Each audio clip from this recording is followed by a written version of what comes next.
Hello friends, मैं अनिल कुमार स्वागत करता हूं आपके अपने YouTube channel study with Anil में। आज क्लास 10th के अंतर्गत जो हिस्ट्री है, इतिहास है, उसका ही सेकेंड लेसन यानी दूसरा लेसन के बारे में अध्ययन करेंगे। और दूसरा लेसन में जैसा कि आपको पता है कि समाजवाद एवं साम्यवाद के बारे में दिया गया है, तो इसी टॉपिक को हम लोग पूर्ण रूप से जानेंगे। तो देखिए, यहाँ समाजवाद और साम्यवाद, सबसे पहले जानना जरूरी यह है कि समाजवाद का मतलब क्या है, अर्थात समाजवाद का अभिप्राय क्या होता है। तो आपको याद रखना है विद्यार्थी कि समाजवाद एक ऐसी विचारधारा है जिसके अंतर्गत लोगों के समूह के द्वारा अपने मुख्य उद्देश्यों के तरफ अग्रसर होना ही समाजवाद की विचारधारा के अंतर्गत शामिल है। अर्थात हम दूसरे शब्दों में कह सकते हैं कि जब किसी क्षेत्र के लोगों के द्वारा अपनी किसी मांग को लेकर जब एक सामूहिक उद्देश्य की प्राप्ति होती है, तो उसे हम कह सकते हैं कि समाजवाद की मूल विचारधारा के अंतर्गत शामिल है। लेकिन अब यहाँ बात आती है कि समाजवाद की उत्पत्ति कहां से हुई।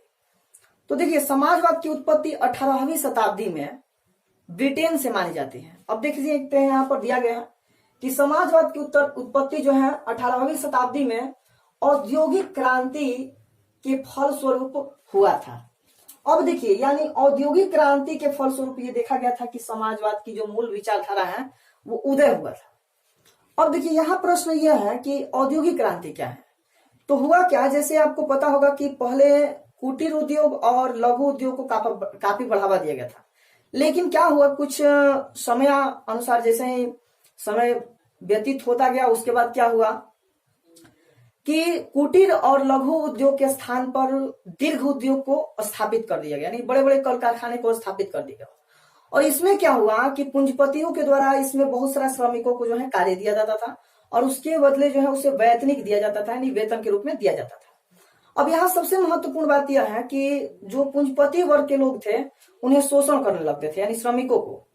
तो यहाँ यानी हम बोल सकते हैं कि सीधे तौर पर औद्योगिक क्रांति का संबंध इससे है कि जहां कंपनियों का विस्तार हो। तो ऐसे हम लोग डिफिनेशन भी दे सकते हैं। औद्योगिक क्रांति एक ऐसी क्रांति के रूप में उद्भव हुई थी जिसमें मुख्य रूप से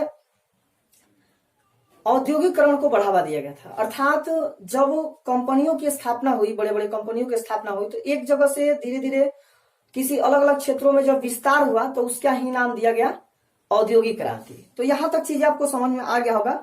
चलिए आगे बढ़ते हैं। फिर यहाँ दिया गया है कि आर्थिक दृष्टि से अगर देखा जाए, यानी कि जो इकोनॉमी दृष्टि से देखा जाए, तो समाज को निम्न दो वर्गों में विभक्त किया गया, यानी दो वर्ग बटा गया। और जो दो वर्ग वो है आपका, एक है पूंजीपति वर्ग और दूसरा है श्रमिक वर्ग। यानी कि 18वीं शताब्दी में जो समाज का जो वर्गीकरण किया गया था, जो समाज का वर्ग था वो दो था। एक तो पहला पूंजीपति वर्ग और दूसरा कौन था, श्रमिक वर्ग। यानी पूंजीपति वर्ग में जो बड़े लोग थे और श्रमिक वर्ग में जो कामगार जो मजदूर थे उनको शामिल किया गया था। तो यहां तक आपको चीजें समझ में आ गई होगी। अब आगे आइए, यहाँ देखिए टॉपिक दिया गया है कि ऐतिहासिक दृष्टि से देखा जाए तो आधुनिक समाजवाद का विभाजन दो वर्गों में किया जाता है। ये तो ऐतिहासिक से पहले की बात हम बता दी, 18वीं शताब्दी की। अब जैसे ही समय के अनुसार, यानी समय अनुकूल बढ़ते गया और समय के अनुसार जो है कई बदलाव देखने को समाज में मिलने लगे।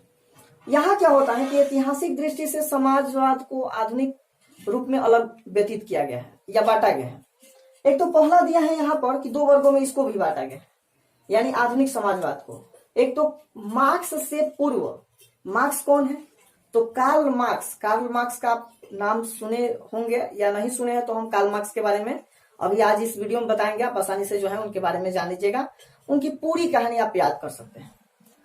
तो मार्क्स से पूर्व, यानी कार्ल मार्क्स का शॉर्ट नेम मार्क्स से पूर्व की समाजवादी जो व्यवस्था है उसको हम लोग कहते हैं कि यूटोपियन समाजवादी। अब कहिए यूटोपियन का मतलब क्या है। यूटोपियन का मतलब है स्वप्नदर्शी। क्या होता है, स्वप्नदर्शी। ये चीजें याद रखिए। सिर्फ विचार करे, वो सिर्फ विचार करेगा तो कह सकते हैं कि ये यूटोपियन के अंतर्गत कह रहे हैं। और दूसरा है मार्क्स के पश्चात, यानी कार्ल मार्क्स के बाद, जो कार्ल मार्क्स का जब खात्मा हो गया उसके बाद जो समाजवाद आया उसे हम लोग एक तरह से बोल सकते हैं वैज्ञानिक समाजवाद के अंतर्गत ये जो है शामिल था। अब यहाँ देखिए, हम विशेष रूप से यहाँ बात करने वाले हैं यूटोपियन समाजवादी, यानी कि जो यूटोपियन जो समाजवादी थे उसके बारे में हम बात करने वाले हैं। यहाँ देख सकते हैं, यहाँ जो है यूटोपियन समाजवादी यानी स्वप्नदर्शी समाजवादी। तो स्वप्नदर्शी समाजवादी कैसे थे और उन लोगों का क्या विचार था? देखिए, समाजवाद में दो लोग होते हैं। एक तो समाजवाद के अंतर्गत ऐसे होते हैं जो विचार करते हैं, और एक ऐसे व्यक्ति होते हैं सीधे तौर पर क्या करते हैं, वो सीधे सुधार ला देते हैं। यानी कुछ लोग विचार करेंगे कि हमें ऐसे करेंगे तो ऐसे हम ठीक कर सकते हैं समाज को, लेकिन कुछ लोग ऐसे होते हैं जो सीधे तौर पर क्या करते हैं कि उसे ठीक करने का प्रयास करते हैं, नहीं पूर्ण रूप से जो है ठीक करने का प्रयास करते हैं। तो वैसे यहाँ यूटोपियन समाजवादी जो थे वो सूक्ष्मदर्शी, एक तरह से हम लोग कह सकते हैं स्वप्नदर्शी थे।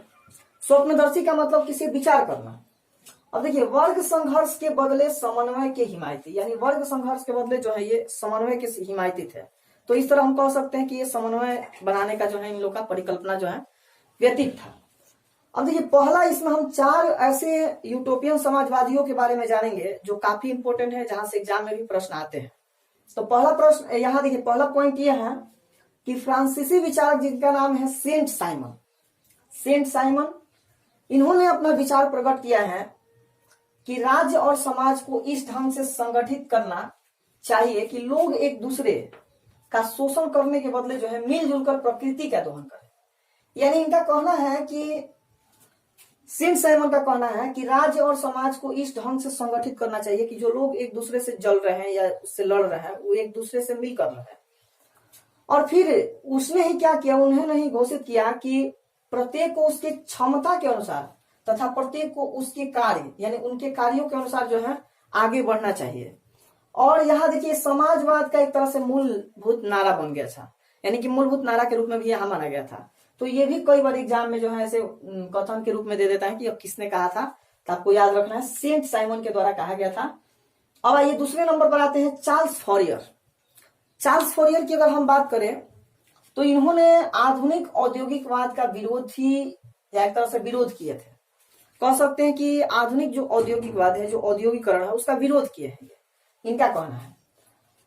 और इन्होंने कहा है, उनका मानना था कि श्रमिकों को छोटे नगर अथवा कस्बों में काम करना चाहिए, यानी छोटे नगर अथवा कस्बों में जो है आपको काम करना चाहिए। ये चीजें स्पष्टीकरण के रूप में दे रहा है।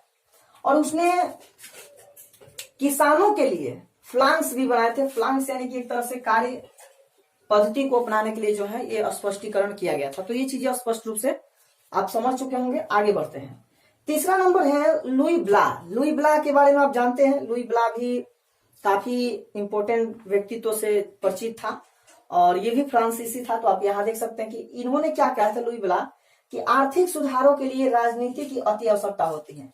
यानी जब हम आर्थिक सुधार करना चाहते हैं तो राजनीति में अपना एक पहल होना चाहिए। ये लोग क्या कर रहे हैं, सिर्फ विचार कर रहे हैं। कोई ऐसा नहीं कि कार्य कर दे रहा है। कार्य कर देगा जिस दिन तो क्या होगा कि वो समाजवाद का एक अलग रूप होगा। ये सिर्फ और सिर्फ यूटोपियन है। यूटोपियन का मतलब स्वप्नदर्शी और स्वप्नदर्शी का मतलब यानी विचारक, यानी विचारक है, विचार करते हैं, सिर्फ कार्य को आगे नहीं बढ़ाते हैं, इसके लिए दिया जा रहा है। चौथा कि रॉबर्ट ओवन एक अलग कार्य किए हैं। इन तीनों से जो है अलग कार्य किए, जैसे कि हम लोग देखे Saint Simon, Charles Fourier, Louis Blanc. इसके बाद जो रॉबर्ट ओवन है इनका कार्य अलग था। ये ब्रिटिश उद्योगपति थे, यानी कह सकते हैं कि ये ब्रिटिश उद्योगपति थे। और उसने स्कॉटलैंड के न्यू लुनार्क नामक स्थान पर फैक्ट्री की स्थापना किए थे। स्कॉटलैंड एक जगह है और वहां पर जो है न्यू लुनार्क नामक स्थान पर एक फैक्ट्री की स्थापना किए थे। और श्रमिकों को अधिक वेतनिक सुविधाएं दिए, जिसमें श्रमिक जो है संतुष्ट थे। यानी श्रमिकों को यहाँ वेतनिक सुविधाएं अधिक दिया गया और जिससे जो है श्रमिक संतुष्ट थे। और संतुष्टि ही सर्वोत्तम है, बेहतर माना जाता है। तो ऐसे इन्होंने अपनी विचारधाराओं को जो है बेहतर किए थे। तो यह एक तरह से यहाँ तक हम लोग देख लिए कि क्या स्थिति है। अब आगे जानेंगे हम लोग कार्ल मार्क्स के बारे में। अब यहां से हम लोग कार्ल मार्क्स के बारे में अध्ययन करेंगे। कार्ल मार्क्स का जन्म 1818 ईस्वी में हुआ था और मृत्यु 1883 में हुआ था। कार्ल मार्क्स का जन्म 5 मई 1818 ईस्वी को जर्मनी के राइन प्रांत के ट्रियर नगर में एक यहूदी परिवार में हुआ था। यानी कार्ल मार्क्स का जन्म, एक लाइन आपको याद रखना है कि 5 मई 1818 ईस्वी को जर्मनी के राइन प्रांत के ट्रियर नगर में एक यहूदी परिवार में हुआ था। इनके पिता हेनरिक मार्क्स पेशे से वकील थे, यानी पेशे से एक वकील थे जिन्होंने बाद में चलकर जो है ईसाई धर्म को अपना लिए। यानी पहले तो यहूदी परिवार से बिलोंग करते थे, फिर बाद में ईसाई धर्म को इन्होंने ग्रहण कर लिया। मार्क्स बोन विश्वविद्यालय में विधि की शिक्षा ग्रहण की, यानी कार्ल मार्क्स बोन विश्वविद्यालय में विधि की शिक्षा ग्रहण यानी कानूनी शिक्षा। परंतु 1836 में वह बर्लिन विश्वविद्यालय चले आए और जहां से उन्होंने एक तरह से नया मोड़ मिला। कह सकते हैं कि जैसे बर्लिन विश्वविद्यालय में आते हैं 18 वर्ष बाद, यानी 1818 में जन्म हुआ है, 18 वर्ष बाद यानी 1836 में क्या करते हैं कि वो बर्लिन विश्वविद्यालय चले जाते हैं जहां उन्हें एक नया मोड़ मिलता है। मार्क्स हीगल के विचारों से प्रभावित है। हीगल के विचारों से ऑब्जेक्टिव में कई बार प्रश्न आया है तो आपको याद रखना है। 1843 में बचपन की एक मित्र होती है जिनका नाम है जेनी, और जेनी से इनका विवाह हो जाता है और विवाह के फलस्वरूप अपने आगे क्रियाकलापों को जो है अपना रहे हैं। 1844 में क्या होता है कि कार्ल मार्क्स की मुलाकात पेरिस में, यानी एक वर्ष बाद, विवाह के एक वर्ष बाद कार्ल मार्क्स की मुलाकात पेरिस में फ्रेडरिक एंगेल्स से हुई, जो जीवन भर की मित्रता बनी रही। यानी कि 1844 में क्या होता है, कार्ल मार्क्स की मुलाकात जो है फ्रेडरिक एंगेल्स से होती है और फ्रेडरिक एंगेल्स से होने के बाद वो जीवन भर मित्रता चलती रही। दोनों ने मिलकर क्या किया कि 1848 में, यानी कि 4 साल बाद में साम्यवादी घोषणा पत्र प्रकाशित किया। आज जिसे समाजवाद का जनक कहा जाता है। ये प्रश्न भी कई बार एग्जाम में आया है कि साम्यवादी घोषणा पत्र को किस नाम से जानते हैं, तो समाजवाद का जनक कहा जाता है। 1867 में दास कैपिटल नामक इन्होंने एक पुस्तक लिखी है, रचना की है, जिसे समाजवादियों की बाइबिल कहा जाता है। यानी 1867 में क्या करते हैं कि दास कैपिटल नामक एक पुस्तक की रचना करते हैं जिन्हें समाजवादियों का बाइबल कहते हैं। अब देखिए ये कुछ नहीं है, सिर्फ डेट। आप डेट याद रखते हैं तो आसानी से याद कर सकते हैं। अब देखिए कुछ नहीं, डेट हम आते हैं डेट पर। 1818 में जन्म हुआ 5 मई 1818 को। कहा तो जर्मनी के राइन प्रांत के टियर नगर में एक यहूदी परिवार। फिर आगे हम लोग देखें कि इनके पिता का नाम हेनरिक मार्क्स था, जो पेशे से वकील थे लेकिन बाद में ईसाई धर्म ग्रहण कर लिया। फिर आगे बढ़े तो ये अगर शिक्षा की बात की जाए तो बोन विश्वविद्यालय में अपनी पढ़ाई कर रहे थे, लेकिन 1836 में क्या हुआ कि इन्होंने बर्लिन विश्वविद्यालय आ गए और वहां से इनको एक नया मोड़ मिला। फिर 36 के बाद, यानी पहला 18, फिर 36 यानी 1836, फिर 1843 में क्या होता है कि इनका एक मित्र थी बचपन की है जिसका नाम था जेनी, और जेनी से विवाह करते हैं। फिर एक वर्ष बाद 1844 में क्या होता है कि फ्रेडरिक एंगेल से मुलाकात होती है, जो कि पेरिस में उनका एक मित्र बनता है, वो जो जीवन भर बना रहता है। और फिर इसके बाद की अगर हम बात करें तो 4 वर्ष बाद इन्होंने साम्यवादी घोषणा पत्र की जारी की, जिसे एक तरह से हम लोग कह सकते हैं कि समाजवाद का जनक के रूप में। फिर 1848 के बाद अगर आगे बढ़ते हैं तो 1867 आपको याद रखना है। तो 1867 में क्या होता है तो दास कैपिटल नामक इन्होंने पुस्तक की रचना की, जो काफी प्रसिद्ध था, जिसे समाजवादियों की बाइबिल के नाम से जानते हैं। तो बस क्या है, डेट कुछ है बताइए? कुछ डेट नहीं है, सिर्फ याद रखिए 1818, 1836, 1844, 1843, उसके बाद 1844, 1848, 1867, बस हो गया।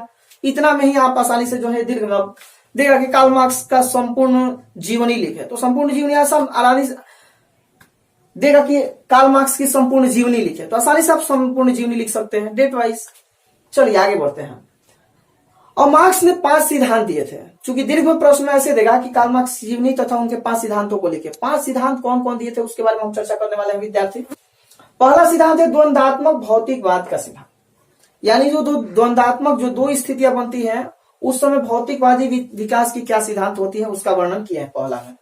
दूसरा है वर्ग संघर्ष का सिद्धांत। इन्होंने कहा कि वर्ग संघर्ष अगर कर रहा है तो वहां समाजवाद की विचारधारा निम्न हो सकती है, इसका वर्णन किए हैं। और तीसरे की बात करें तो इतिहास की भौतिकवादी व्याख्या, यानी इतिहास में जो भौतिकवादी व्याख्या है उसका वर्णन किया गया। चौथा की अगर हम बात करें तो मूल्य एवं अतिरिक्त मूल्य का सिद्धांत इन्होंने दिया है, तो आपको ये चीजें याद रखना है। पांचवा है राज्य विहीन व वर्ग विहीन समाज की स्थापना करना, यानी 5वां नंबर पर राज्य अगर विहीन है और वर्ग विहीन है तो उस समाज की स्थापना को बेहतर बनाना था। ऐतिहासिक भौतिकवादी व्याख्या इन्होंने प्रदर्शित किया था, जो कि काफी इंपोर्टेंट है, एग्जाम के व्यू से भी देखा जाए तो। ऐतिहासिक मतलब इतिहास से जोड़ना है आपको। आप भौतिकवाद यानी कि भौतिकता पर आधारित है ये। और मार्क्स के अनुसार ऐतिहासिक भौतिकवाद को मुख्यतः 6 भागों में बांटा गया, 6 भागों में बांटा गया। इन्होंने कहा कि इतिहास की जो पीढ़ी दर पीढ़ी है वो 6 भागों में बटी हुई है, और 6 भागों का ये नाम, पहले तो 5 ही दिया था, लेकिन इन्होंने एक अपना नया जो है इसमें जोड़ा है। क्या जोड़ा है इसमें देखते हैं।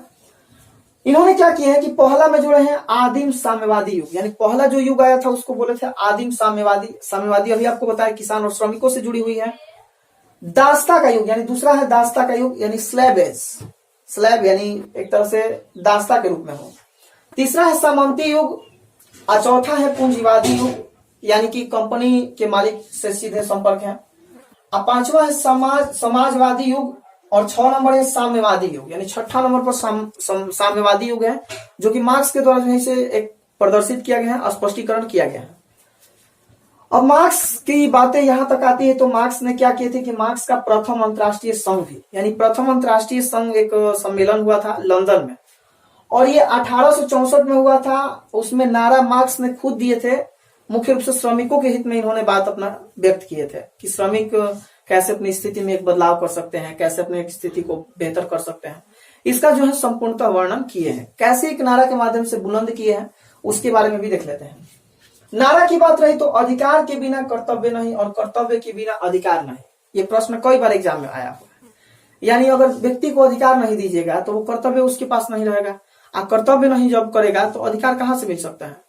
तो ये एक तरह से नारा बुलंद किया, अधिकार के बिना कर्तव्य नहीं और कर्तव्य के बिना जो है अधिकार नहीं। जब किसी व्यक्ति को कर्तव्य नहीं दीजिएगा तो करने का कर्तव्य, तो वो अधिकार कैसे उसके पास प्राप्त हो सकता है। इसका एक तरह संपूर्णतः जो है वर्णन किए हैं। आगे ये द्वितीय अंतर्राष्ट्रीय संघ, ये तो पहला था। द्वितीय अंतर्राष्ट्रीय संघ 14 जुलाई 1889 को हुआ था, लेकिन आपको पता होगा कि कार्ल मार्क्स का मृत्यु हो चुका है। पहला सम्मेलन में तो थे, लेकिन दूसरा में यानी कि इंटरनेशनल जो लेबर ऑर्गेनाइजेशन के रूप में जो गठित किया गया था एक संघ के रूप में, तो वो पहला में थे लेकिन दूसरा में नहीं थे, यानी उनकी मृत्यु हो गई थी। अब क्या होता है कि पेरिस में ये सम्मेलन होता है जिसमें 20 देशों के 400 प्रतिनिधि शामिल होते हैं। ऑब्जेक्टिव के रूप में भी प्रश्न आ चुका है। इस सम्मेलन में यह निर्णय लिया जाता है कि यानी निर्णय लिया गया कि 1 मई को विश्व मजदूर दिवस के रूप में मनाया जाएगा, यानी 1 मई को जो है विश्व मजदूर दिवस के रूप में मनाया जाएगा, लेकिन उसे आधिकारिक दर्जा नहीं दिया गया था। फिर आगे क्या हुआ देखिए, 1 मई 1890 को क्या हुआ कि यूरोप और अमेरिका में लाखों मजदूर जो हड़ताल और प्रदर्शन किया, यानी कि अपने हक के लिए जो है कुछ बहुत सारे लाखों मजदूरों ने क्या किया कि हड़ताल और प्रदर्शन किया, और जिसका परिणति ही था कि 1 मई 1890 में एक दिवस के रूप में तय कर दिया जाता है। उसी दिन, उसी एक संदर्भता एक तरह से बोल सकते हैं जिसके फलस्वरूप ये तय किया जाता है। तो 1 मई को उसी दिन अंतर्राष्ट्रीय मजदूर दिवस या श्रमिक दिवस के रूप में जो है मनाया जाता है। तो यहां से हम लोग देखें कि जो पीछे 4 साम्यवादी नेताओं के बारे में देखे जिन्होंने अपना काफी अहम योगदान दिए थे। इसके बाद कार्ल मार्क्स से जुड़ी जितने भी एक तरह से फैक्ट, ये सारा एक प्रोसेस के माध्यम से आपको चीजें स्पष्टीकरण हो गया। अब इसके बाद जो है अगले पार्ट में हम लोग इसके बारे में अध्ययन करने वाले हैं। तो चलिए मिलते हैं अगले वीडियो में, तब तक के लिए धन्यवाद। जय हिंद, जय भारत।